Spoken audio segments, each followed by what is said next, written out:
The weather had started to turn. The evenings were softer now, the chill slowly leaving the air, replaced by a quiet, uncertain warmth.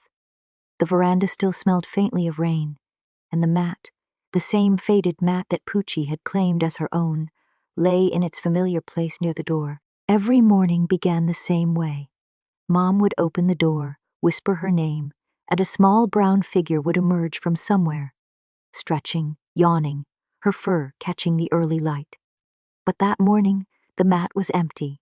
The bowl of milk remained untouched, and there was no sound of tiny paws padding across the veranda floor. Mom waited, thinking she might have gone exploring, perhaps chasing pigeons or following Kittu into some new corner of the complex. It wasn't unusual for her to disappear for a few hours, but as the hours turned into the afternoon, worry began to settle in. Mom stepped out more than once, her eyes scanning the parked cars, the shrubs where Poochie liked to nap, the patch of grass by the wall.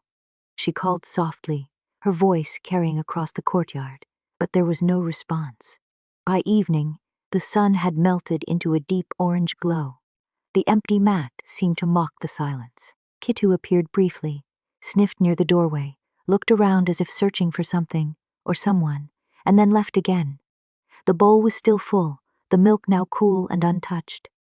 The only sound was the rustle of leaves and the distant murmur of people returning home. As night descended, the veranda light came on, spilling a pale glow across the floor. Mom stood for a long while at the door, looking out, half hoping that any moment, a familiar shadow would emerge from the darkness. Tail crooked, eyes bright, a little hesitant but happy to be home. But the street remained empty. The night grew quieter and the mat colder. She placed the bowl closer to the wall, near the mat, just in case, and whispered, "Come home, Poochie." Inside, the house felt unusually still. Every creak and sound made Mom turn toward the door. But no paws scratched, no meow answered. She checked once more before bed, stepping onto the veranda. The faint smell of the night breeze brushed past her face. The mat lay untouched, waiting, and then, just as she was about to close the door, a faint sound drifted in from the distance. It was soft, fragile, a meow. Or maybe the wind. She froze, listening hard. But the sound didn't come again. Mom sighed and whispered again into the darkness, "Come home, little one."